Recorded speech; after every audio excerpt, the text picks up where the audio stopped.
ತಂಗಿ ಸುರಕ್ಷಾ, ಇದೇ ನೋಡಮ್ಮ ಬೃಂದಾವನ ಎಂದು. ಅಣ್ಣ ಎಷ್ಟು ಬೃಂದಾವನ.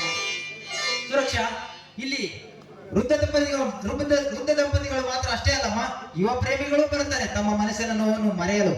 ಅಣ್ಣ, ಈ ಸುಂದರವಾದ ಬೃಂದಾವನವನ್ನು ನೋಡುತ್ತಾ ಹಾಗೆ ಸ್ವಲ್ಪ ಸುತ್ತಾಡಿಕೊಂಡು ಹೋಗೋಣ ಪ್ಲೀಸ್ ಅಣ್ಣ. ತಂಗಿ, ನಮ್ಮಂತ ಗಣ್ಯ ವ್ಯಕ್ತಿಗಳು ಇಲ್ಲಿ ಬಂದ್ರೆ ಜನ ಚೀಪಾಗಿ ತಿಳ್ಕೊತಾರಮ್ಮ. ಅಣ್ಣ ಪ್ಲೀಸ್ ಅಣ್ಣ, ನನಗೋಸ್ಕರ ನಾವಿಬ್ರು ಇಲ್ಲಿ ಸುತ್ತಾಡಿಕೊಂಡು ಹೋಗೋಣ ಅಣ್ಣ.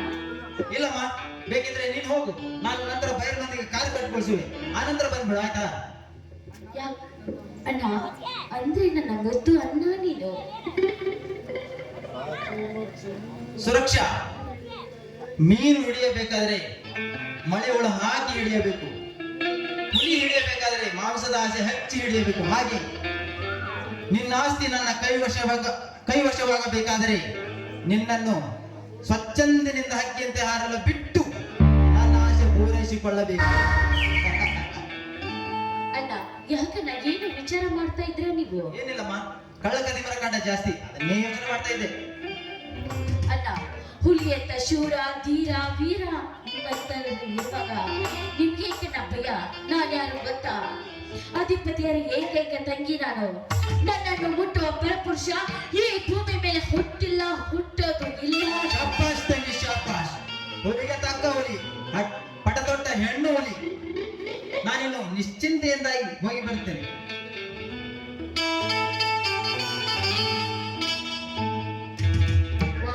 ಎಷ್ಟೊಂದು ಸುಂದರವಾಗಿದೆ ಈ ಬೃಂದಾವನ. ಹಕ್ಕಿ ಪಕ್ಷಿಗಳ ಚಿಲಿಪಿಲಿ, ಕೋಗಿಲೆಯ ನಾದ, ಸೂರ್ಯನ ಕಿರಣ ಅರಿವು ಭೂಮಿ ಮೇಲೆ ಬೀಳುವುದನ್ನು ನೋಡ್ತಾ ಇದ್ರೆ ಹಾಗೆ ನೋಡ್ತಾನೆ ಇಷ್ಟೊತ್ತಾದ್ರೂ ನೀರು ಬರಲೇ ಇಲ್ವಲ್ಲ. ನೆನೆದವರ ಮನದಲ್ಲಿ ಅಂದೆ ಹಾಗೆ ಬಂದೇ ಬಿಟ್ರು. ಬರ್ಲಿ ಸ್ವಲ್ಪ ಆಟ ಆಡಿಸಿದ್ರಾಯ್ತು.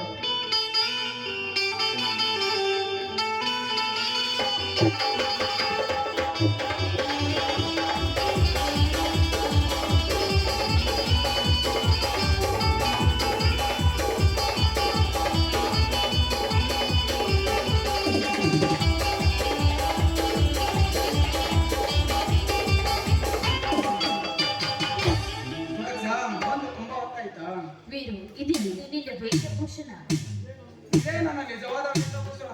ಅಂದರೆ ಪ್ಯಾಂಟು ಶರ್ಟ್ ಹಾಕೋದನ್ನು ಬಿಟ್ಟು ಈ ವೇಷವನ್ನು ಧರಿಸಿದ್ದೇನೆ. ಏಕೆ ನನ್ನ ಮೇಲೆ ಕೋಪನ? ಕೋಪ ಬರ್ದೆ ನೀನು ಪ್ರೀತಿ ಬರ್ತಾ? ನೀವು ಗಂಡಸರು ಇಷ್ಟು ಮನೆಯಲ್ಲಿ ಏನಾದ್ರೂ ಸುಳ್ಳು ಹೇಳಿ ನಿಮ್ಮ ದಾರಿಯನ್ನು ಕಾಯುತ್ತಾ ಇರುತ್ತೇವೆ, ಆದ್ರೆ ನೀವು ಜಾಲಿಯಾಗಿ ಬರುತ್ತೀರಾ. ಸುರಕ್ಷಾ, ನಮ್ಮ ಸ್ನೇಹಿತರು ಮಂದಿಗೆ ಸ್ವಲ್ಪ ಕೆಲಸವಿತ್ತು, ಬರಲು ಅದಕ್ಕೆ ತಡವಾಯಿತು. ಇದರ ತಪ್ಪಿಗೆ ನೀನು ಯಾವ ಶಿಕ್ಷೆ ಕೊಟ್ಟರು ಸಂತೋಷದಿಂದ ಅನುಭವಿಸುತ್ತೇನೆ. ವೀರು, ನೀವು ಮಾಡಿದ ತಪ್ಪಿಗಾಗಿ ನಿಮ್ಮ ಹೃದಯದ ಅಂಚಿನ ತುಟಿನಿಂದ ನನ್ನ ಕೆಂಪಾದ ಕೆನ್ನಿಗೆ ಮುತ್ತು ಕೊಟ್ಟರೆ ಅಷ್ಟೇ ಸಾಕು ನನಗೆ. ಇದು ಮಾತ್ರ ನನ್ನಿಂದ ಆಗದು. ನೋಡಿ ವೀರು, ಎಂತ ಕಷ್ಟ ಕೊಟ್ಟರು ಕೂಡ ಅದನ್ನು ಅನುಭವಿಸಲು ಸಿದ್ಧರಿದ್ದೀವಿ ಅಂತ ನೀವಾಗಲೇ ಹೇಳಿದ್ದೀರಾ. ನೀವು ಮುತ್ತು ಕೊಡಬೇಕು ಅಷ್ಟೇ. ಇಷ್ಟೇ ನನ್ನ ಪ್ರೀತಿ ನಿಮ್ಮ ಮೇಲೆ. ಸುರಕ್ಷಾ, ಮದುವೆ ಮುಂಚೆ ಮಾತು ಮುತ್ತು ಗಿತ್ತು ಅನ್ನೋದು ಸರಿಯಲ್ಲ. ನೋಡಿ, ನಮ್ಮಿಬ್ಬರು ಮನಸ್ಪೂರ್ವಕವಾಗಿ ಯಾವಾಗ ಒಂದಾದ್ವೋ ಅವತ್ತೇ ನಮ್ಮಿಬ್ಬರ ಪ್ರೀತಿ ಮುಗಿದು ಹೋಯ್ತು. ನಮ್ಮ ಮದುವೆನ ಮುಗಿದ ಹಾಗೆ. ನೋಡಿ, ನೀವೇ ಮುತ್ತು ಕೊಡುತ್ರೋ ಅಥವಾ ನಾನೇ ಮುತ್ತು ಕೊಡೋದು? ನಾನೇ ಕೊಡುತ್ತೇನೆ.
ಪ್ರೀತಿ ಪ್ರೇಮ ಅಂತ ಹೀಗೆ ಕಾಲಹರಣ ಮಾಡಿದ್ದೆ ಆದ್ರೆ ನಾವಿಬ್ರು ದೂರ ಹೋಗಬೇಕು. ಯಾಕೆ ಸುರಕ್ಷೆ ಈ ತರ ಮಾತಾಡ್ತೀಯ? ಹೌದು ವೀರು, ನಮ್ಮನ್ನ ನನಗೆ ವರ ನೋಡಿ ಮದುವೆ ಮಾಡ್ಬೇಕಂತ ತೀರ್ಮಾನ ಮಾಡಿದ್ದಾರೆ. ಅದಕ್ಕೋಸ್ಕರ ವರ ಹುಡ್ತಾ ಇದ್ರೆ ಅವರು ಸರಿ ಆಗು, ಮದುವೆ ಆಗು, ಯಾರು ಬೇಡ ಅಂದರು? ಚಿಚೆ ಅದೇನು ಅಂತಾರಲ್ಲ, ಬೆಕ್ಕಿಗೆ ಚೆಲ್ಲಾಟ ಇಲ್ಲಿಗೆ ಪ್ರಾಣ ಸಂಕಟ ಅಂದಾಗೆ. ನಿಮಗೆ ತಮಾಷೆ, ನನಗೆ ತುಂಬಾ ಭಯವಾಗುತ್ತದೆ. ಏ ಸುರಕ್ಷಾ, ಈ ವೀರನೇ ನಿನಗೆ ವರ, ಇನ್ನೆಲ್ಲಿ ಬರ್ಬೇಕು ನಿನ್ಗೆ ವರ? ಹುಟ್ಟಿದಾಗಲೇ ಆ ಬ್ರಹ್ಮ ನಮಗೆ 3 ಗಂಟನ್ನು ಹಾಕಿ ಬಿಟ್ಟಿದ್ದಾನೆ. ಅಂತರದಲ್ಲಿ ನೀನ್ ಹೇಗೆ ಭಯಪಡ್ತೀರಾ? ವೀರು, ನೀವ್ ಏನ್ ಮಾಡ್ತೀರೋ ಏನೋ ನನಗೆ ಗೊತ್ತಿಲ್ಲ. ಒಟ್ಟಿನಲ್ಲಿ ನೀವು ನನ್ನನ್ನು ಮದುವೆ ಆಗ್ಬೇಕು ಅಷ್ಟೇ. ಎಷ್ಟೇ ಕಷ್ಟ ಬಂದ್ರೂ ಕೂಡ ಈ ಮನೆ ಬಿಟ್ಟು ಓಡಿ ಬಂದು ನಿಮ್ಮ ಜೊತೆ ಜೀವನ ನಡೆಸುತ್ತೇನೆ ನಾನು.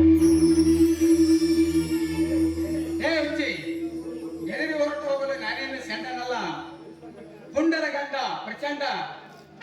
ನಿನ್ನ ಕೊರಳಿಗೆ ತಾಳಿ ಕಟ್ಟಲಿಲ್ಲದರೆ ಈ ನಾಡಿನ ಜನ ಸೆಂಡ ಎಂದು ಕರೆಯಲಿ ನನ್ನನ್ನು.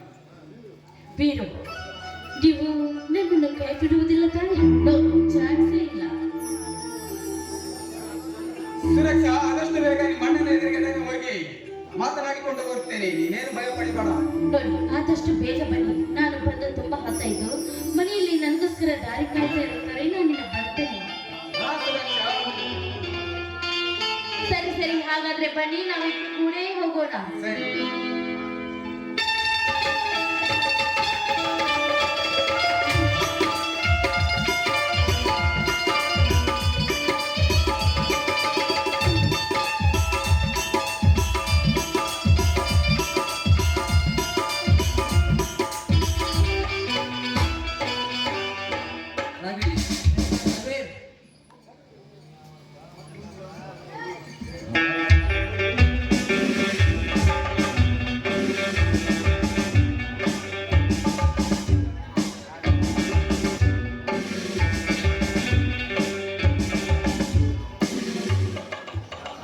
ರವೀರ್, ಮಿಸ್ಟರ್ ರವೀರ್,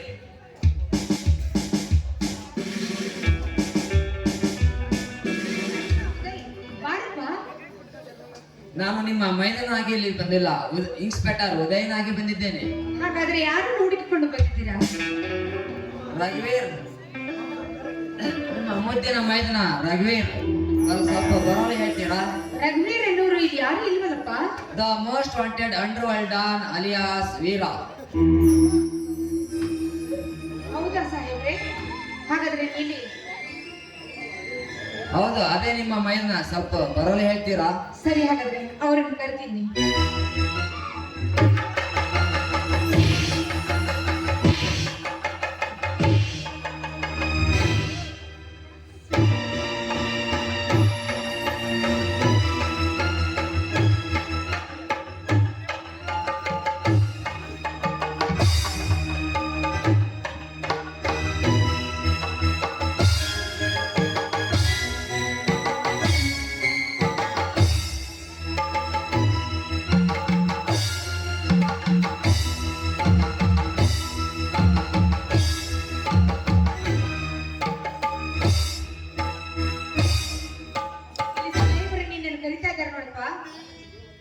ಯಾಕತ್ತಿಗೆ ಒಂದೇ ಸಮಯ ಹೋಗ್ತೀರಿ? ಓ ಉದಯ್, ಇನ್ಸ್ಪೆಕ್ಟರ್ ಅವರು. Wow, wonderful, very wonderful. ಈ ನಿನ್ನ ನಟನೆಗೆ ಈ ಸರ್ವ ಸರ್ವ ಕಲಾವಿದರು ಮೆಚ್ಚಲೇಬೇಕು ಈ ನಿನ್ನ ನಟನೆಗೆ. ಬಟ್ ನಮ್ಮ ಘನ ಸರ್ಕಾರ ಅತಿ ಉತ್ತಮ ಅತ್ಯುತ್ತಮ ಅಂತ ಅವಾರ್ಡ್ ಕೊಟ್ಟರು ತಪ್ಪೇನಿಲ್ಲ. ಉದಯ್, ಅಷ್ಟೊಂದು ಹೋಗ್ಲಿಕ್ಕೆ ಬೇಡ. ನೀವು ಬಂದ ಕಾರಣ ಮಿಸ್ಟರ್ ರಘುವೀರ್, ಯುವರ್ ಅಂಡರ್ ಅರೆಸ್ಟ್. ಯಾವ ಕಾರಣಕ್ಕಾಗಿ? ಕೆಲವು ವರ್ಷಗಳ ಹಿಂದೆ ದಿಲ್ಲಿಯಲ್ಲಿ ಛತ್ರಪತಿಯನ್ನು ಕೊಲೆಗೈದು ಇಡೀ ದಿಲ್ಲಿಯಲ್ಲಿ ಅಂಡರ್ವರ್ಲ್ಡ್ ಡಾನ್ ಆಗಿ ಮೆರೆದ ಕಾರಣಕ್ಕಾಗಿ. ವೈದ್ಯರ, ವೀರೇಂದ್ರ, ಸಾಹೇಬ್ರು ಹೇಳುವ ಮಾತು ನಿಜವೇನಪ್ಪ? ಹೌದಾತಿಗೆ ಹೌದತ್ತಿಗೆ ಸಾಹೇಬ್ರು ಹೇಳೋ ಮಾತು ಸತ್ಯವಿದೆ. ಬಿಸಿ ಅರೆಸ್ಟ್ ಮಾಡಿ ಅವನನ್ನು.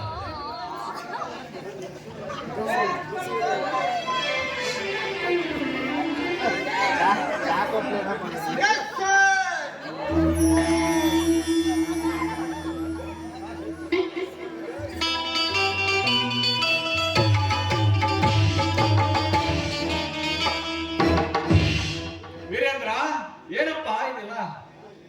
ಉದಯ್, ಏಕೆ ವೀರೇಂದ್ರ ಕೈಗೆ ಕೊಳ ಹಾಕಿರುವೆ? ಇವನೊಬ್ಬ ದೊಡ್ಡ ರೌಡಿ ಗುಂಡ, ಅಂಡರ್ವರ್ಲ್ಡ್ ಡಾನ್. ವೀರೇಂದ್ರ, ಸಾಹೇಬ್ ಹೇಳೋ ಮಾತು ಸತ್ಯವೇ? ಅವನೆಲ್ಲಿ ಬಾಯಿ ಬಿಡಬೇಕು? ಅವನ ವೇಷಭೂಷಣ ನೋಡಿದ್ರೆ ಗೊತ್ತಾಗುತ್ತದೆ ಇವನೆಂತ ದೊಡ್ಡ ಮೋಸಗಾರ ಎಂದು. ಸಾಹೇಬ್ರೆ, ನನ್ನ ತಮ್ಮ ಯಾವ ತಪ್ಪು ಮಾಡಿಲ್ಲ. ಬಿಟ್ಟು ಬಿಡಿ ಅವನನ್ನು. ಹೌದು ಸಾಹೇಬ್ರೆ, ನನ್ನ ಮೈದನ ಯಾವ ತಪ್ಪನ್ನು ಮಾಡಿಲ್ಲ. ಚಿಕ್ಕಂದಿನಲ್ಲಿ ಉಳಿಸಿ ತಿಳಿಸಿ ಬೆಳೆಸಿ ದೊಡ್ಡವನಾಗಿ ಮಾಡಿದ್ದೀರಿ ಅವನನ್ನು. ಅದು ಅಲ್ಲದೆ ಇದುವರೆಗೂ ಒಂದು ಇರುವೆಗೂ ಕೂಡ ಕೆಡುಕು ಬಯಸಿದವನಲ್ಲ ನನ್ನ ಮೈದನ. ದಯವಿಟ್ಟು ಅವನನ್ನು ಬಿಟ್ಟು ಬಿಡಿ. ಬಿಸಿ ನಡೆಯಿರಿ. ಸರ್, ನನ್ನ ತಮ್ಮನನ್ನು ಬಿಟ್ಟು ಬಿಡಿ. ನಿಮಗೆ ಕೈ ಮುಗಿದು ಕಾಲೆಳೆದು ಬೇಡಿಕೊಳ್ಳುತ್ತೇನೆ.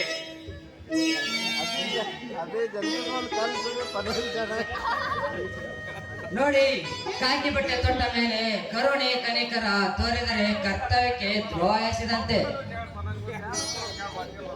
ಅಣ್ಣ, ಹುಟ್ಟಿದಾಗಿನಿಂದಲೂ ನೀನು ಇಲ್ಲಿವರೆಗೂ ಯಾರನ್ನು ಏನನ್ನು ಕೇಳಿದವನಲ್ಲ.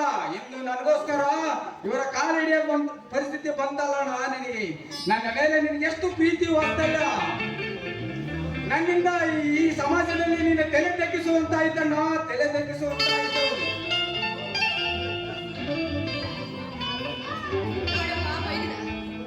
ಈಗ ನೀನು ಇನ್ಸ್ಪೆಕ್ಟರ್ನಲ್ಲ, ನೀನೊಬ್ಬ ನನ್ನ ಮೈದನ ಅಂತ ನಿನ್ನಲ್ಲಿ ನಾನು ಕೈ ಮುಗಿದು ಬೇಡಿಕೊಳ್ತಿದ್ದೆ. ಚಿಕ್ಕಂದಿನಿಂದಲೇ ನಿಮ್ಮನ್ನು ನನಗೆ ಮೈದುನ ಅಂತ ತಿಳಿದುಕೊಂಡಿಲ್ಲ, ನನ್ನ ಹೊಟ್ಟೆಯಲ್ಲಿ ಹುಟ್ಟಿದ ಮಕ್ಕಳು ಅಂತ ತಿಳಿದುಕೊಂಡಿದ್ದೇನೆ. ಅದಕ್ಕಾಗಿ ನಿನ್ನಲ್ಲಿ ನಾನು ಶರಣೆ ಬೇಡ್ಕೊಳ್ತಾ ಇದ್ದೀನಿ. ನನ್ನ ಉಡಿಯಲ್ಲಿ ಆಗಿಬಿಡು ನನ್ನ ಮೈದುನ ವೀರನನ್ನು. ಅದೇನೇ ಅಂದರೂ ಇವನನ್ನು ಬಿಟ್ಟು ಹೋಗಲು ಸಾಧ್ಯ ಇಲ್ಲ. ನೀವೇನೇ ಇದ್ದರೂ ಕೋರ್ಟಿನಲ್ಲಿ ಬಂದು ಜಾಮೀನು ಮೇಲೆ ಬಿಡಿಸಿಕೊಂಡು ಹೋಗಿ. ಉದಯ, ನೀನಾಡುವ ಮಾತು ಕೇಳಿ ನಮ್ಮ ಜನ್ಮ ಸ್ವಾರ್ಥಕವಾಯ್ತಪ್ಪ. ನಮ್ಮ ಜನ್ಮ ಸ್ವಾರ್ಥಕವಾಯಿತು. ನಿನ್ನನ್ನು ಲಾಲಿಸಿ ಪಾಲಿಸಿ ಸಾಲಿ ಕಲಿಸಿ ದೊಡ್ಡ ಪೊಲೀಸ್ ಅಧಿಕಾರಿಯನ್ನಾಗಿ ಮಾಡಿದ್ದಕ್ಕೆ ನೀ ಒಳ್ಳೆ ಬಹುಮಾನದ ಕೊಟ್ಟಿಯಪ್ಪ. ಈ ನನ್ನನಿಗೆ ಒಳ್ಳೆ ಬಹುಮಾನದ ಕೊಟ್ಟೆ. ಅಣ್ಣ ಅಧಿಕಾರ ಸ್ವೀಕರಿಸುವಾಗ ಅಣ್ಣ ತಮ್ಮ ಬಂಧು ಬಳಗ ಎಂದರೆ ನಿಷ್ಠೆಯಿಂದ ಕರ್ತವ್ಯ ಪಾಲಿಸುತ್ತೇನೆಂದು ಸತ್ಯ ನ್ಯಾಯ ನೀತಿ ಧರ್ಮ ಈ 4 ಚೌಕಟ್ಟಿನಲ್ಲಿ ಕಾರ್ಯನಿಷ್ಠೆ ಪಾಲಿಸುತ್ತೇನೆಂದು ಪ್ರಮಾಣ ಮಾಡಿ ಈ ಕಾಕಿ ಕವಚ ಧರಿಸಿರೋಣ. ಈ ಕಾಕಿ ಕವಚ ಧರಿಸಿರುವೆ. ಮುಚ್ಚು ಭಯ. ನನ್ನ ನೀನು ನನ್ನ ತಮ್ಮನಲ್ಲ, ನಾನಿ ನನ್ನನಲ್ಲ.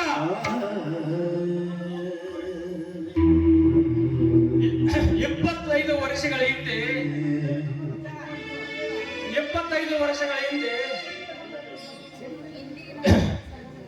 ಎಂದಿಗೆ ನನ್ನ ನಿನ್ನ ಸಂಬಂಧ ಮುರಿದು ಹೋಯಿತು. ಅಣ್ಣ, ಈ ವಿಷಯ ಹೀಗೇಕೆ? ನೀ ಸುಮ್ಮನಿರುವುದ ಸೋದರ? ನೀನೇ ನನ್ನ ಒಡ ಹುಟ್ಟಿದ ಸೋದರ, ನೀನೇ ನನ್ನ ತಮ್ಮ. ಉದಯ್, ಈಗ ಹೇಳ್ತೇನೆ ಕೇಳು. ಅಣ್ಣ, ಹಾಗಾದ್ರೆ ನಾನು ಯಾರು? ನನ್ನ ತಂದೆ ತಾಯಿ ಯಾರು? ಹೇಳಣ್ಣ, ಬೇಗ ಹೇಳು. ಉದಯ್, ಈಗ ಹೇಳ್ತೇನೆ ಕೇಳು. 25 ವರ್ಷಗಳ ಹಿಂದೆ ದಿಲ್ಲಿಯಲ್ಲಿ ಇಡೀ ಅಂಡರ್ ವರ್ಲ್ಡ್ಗೆ ಡಾನ್ ನಿನ್ನ ತಂದೆ ಚಕ್ರವರ್ತಿ ಹಾಗೂ ನಿನ್ನ ಚಿಕ್ಕಪ್ಪ.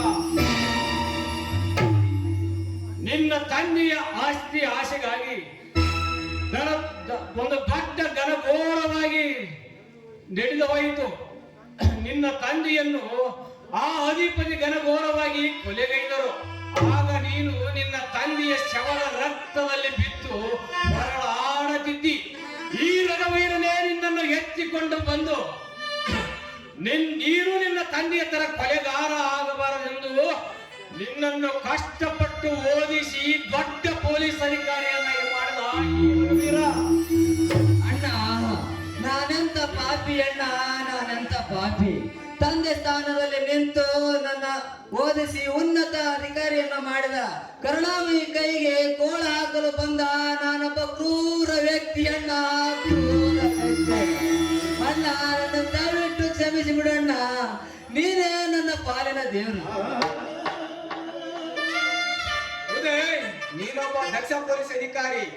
ಯಾವ ಕಾರಣಕ್ಕೂ ಕೆಲಸ ಮಾಡಬೇಡ. ಸಿಂಹ ಯಾವಾಗಲೂ ತಲೆ ಎತ್ತಿ ಎರೆಯಬೇಕು. ಸಮಾಜದಲ್ಲಿ ಕತ್ತು ಹೋಗೋ ಹೊತ್ತು ಬಂದ್ರು ಸರಿ, ತಲೆ ಮಾತ್ರ ದಕ್ಕಿಸಬೇಡ. ಅಣ್ಣ, ನೀನೆಂತ ಕರುಣಾಮಯ ಅಣ್ಣ.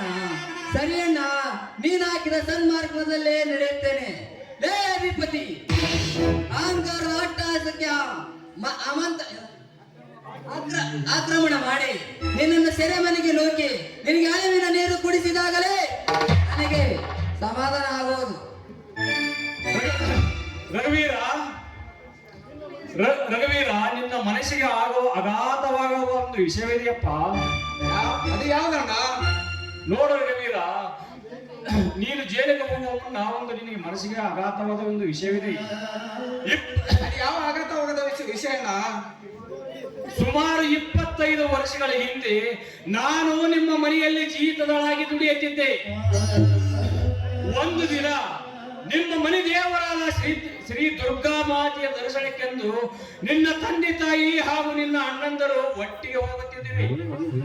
ಆಗ ಆ ಸಮಯ ಸಾಧಿಸಿ ಅವರಿಬ್ಬರು ಒಟ್ಟುಗೂಡಿ ಆಸ್ತಿ ಆಸೆಗಾಗಿ ನಿನ್ನ ತಂದೆ ತಾಯಿಗಳನ್ನು ಘನಘೋರವಾಗಿ ಹತ್ಯೆ ಮಾಡಿದರು. ಆ ಕೊಲೆಯ ಅಪರಾಧಿಯನ್ನು ನನ್ನ ಮೇಲೆ ಹೋರಿಸಿ ನನ್ನನ್ನು 10 ವರ್ಷಗಳ ಕಾಲ ಜೈಲಿನಲ್ಲಿರಿಸಿದರು. ಶಿಕ್ಷೆ ಅನುಭವಿಸಿ ಹೊರಬಂದ ನಂತರ ಆ ದೇವರ ಕೃಪೆಯಿಂದ ನೀನು ನನ್ನ ಕೈಗೆ ದೊರಕಿದೆ. ಆ ನಿನ್ನ ಅಣ್ಣನನ್ನು ಎಷ್ಟು ಹುಡುಕಿದರೂ ಅವನ ಸುಳುವೇ ಸಿಗದಾಗವಾಯಿತಪ್ಪ ಈ ಸತ್ಯವಂತನಿಗೆ. ಅಣ್ಣ, 25 ವರ್ಷದ ಹಿಂದೆ ತಪ್ಪಿಸಿಕೊಂಡು ಹೋದ ನನ್ನ ಅಣ್ಣ ಭೂಮಿ ಮೇಲೆ ಜೀವಂತವಾಗಿದ್ದಾರೋ ಸೋದರ. ಅಂದಿನಿಂದ ಇಂದಿನವರೆಗೂ ಅವನು ಹುಡುಕದೆ ಸ್ಥಳವೇ ಇಲ್ಲ. ಎಲ್ಲಿದ್ದನೋ ಹೇಗಿದ್ದನೋ ಎನ್ನುವುದು ಆ ದೇವರಿಗೆ ಗೊತ್ತಪ್ಪ, ದೇವರಿಗೆ ಗೊತ್ತು. ಆ ಕಟುಕರು ಮಾಡಿದ ಕೆಟ್ಟ ಕಾರ್ಯಕ್ಕೆ ನೀವೆಲ್ಲರೂ ಕಾಡಗಿಚ್ಚಿನಲ್ಲಿ ಕಾಲ ಕಳೆಯುವಂತಾಯ್ತಪ್ಪ. ಕೊಲೆಗಾಡಕ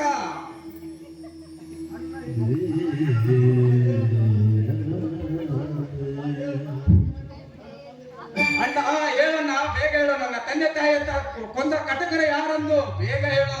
ಸೋದರ, ನಿನ್ನ ತಂದೆ ತಾಯಿಗಳನ್ನು ಕೊಂದವರು ಬೇರೆ ಯಾರಲ್ಲಪ್ಪ, ಆ ದುಷ್ಟ ಅಧಿಪತಿ ಹಾಗೂ ಅವರ ಸ್ನೇಹಿತ ದಳಪತಿ. ಲೇ ಅಧಿಪತಿ, ದಳಪತಿ, ಮುಗಿತಿಲೇ ಈ ಭೂಮಿಯ ಋಣ ನಿಂತು. ಹಿಂದೆ ನಿಮ್ಮ ಜನ್ಮಗಳು ಜಾಲಾಡಲು ಬರುತ್ತಿದ್ದಾರೆ ಮೃತ್ಯುಂಜಯ ಆಗಿ. ಮಿಸ್ಟರ್ ರಘುವೀರ್, ಆ ಕಳ್ಳ ಕಲಿಮರನ್ನು ಕಾನಿನ ಮೂಲಕ ಶಿಕ್ಷೆ ಕಟ್ಟಿಟ್ಟ ಬತ್ತಿ. ವೇಳೆ ಬಹಳ ಆಯ್ತು, ನಡೆಯಿರಿ ಸ್ಟೇಷನ್ಗೆ. ಬೇಸಿ ನಡೆದುಕೊಂಡು ನಡೆಯಿರಿ. ನನ್ನ ಮೈದರು ಯಾವ ತಪ್ಪು ಮಾಡಿಲ್ಲ, ಬಿಟ್ಟು ಬಿಡಿ ಅವನನ್ನು. ನೋಡಿ ಅತ್ತಿಗೆ, ನನ್ನ ಕರ್ತವ್ಯ ನಾನು ಮಾಡೋದಕ್ಕೆ ಬಿಡಿ. ನೀವೇನೇ ಇದ್ದರೂ ಕೋರ್ಟ್ನಲ್ಲಿ ಬಂದು ಮಾತನಾಡಿ. ಮೈದುನ, ವೀರ, ದಯವಿಟ್ಟು ನನ್ನನ್ನು ಬಿಟ್ಟು ಹೋಗ್ಬೇಡಪ್ಪ, ಹೋಗ್ಬೇಡ. ಅತ್ತಿಗೆ, ನೀವೇನು ಚಿಂತೆ ಮಾಡಬೇಡಿ. ಆದಷ್ಟು ಬೇಗ ನಾನು ಬಿಡುಗಡೆಯಾಗಿ ಬಂದು ದುಷ್ಟರ ವಿರುದ್ಧ ಸಂಹರಿಸಿ ಅವರ ಅಂತ್ಯವನ್ನು ಘೋಷಿಸಲಿದ್ದರೆ ನನ್ನ ಹೆಸರು ವೀರನೇ ಅಲ್ಲ. APC ಏನ್ ನೋಡ್ತೀವ್ಯಾ?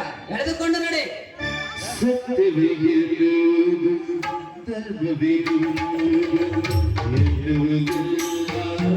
ಮಾತುಗಳು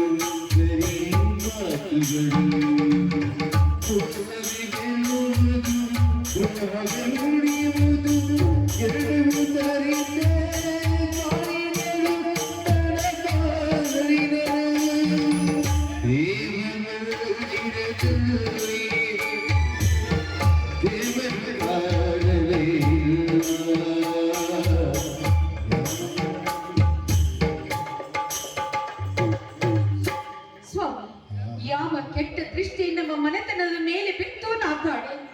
ಅದಕ್ಕಾಗಿ ಇವತ್ತು ನಮಗೆ ಈ ಸ್ಥಿತಿ ಬಂದಿತ್ತು ಸ್ವಾಮಿ, ನಮಗೆ ಈ ಸ್ಥಿತಿ ಬಂದಿತ್ತು.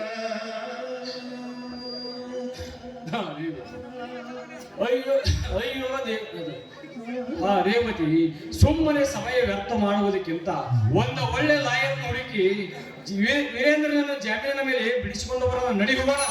ಬನ್ನಿ ಹೋಗೋಣ.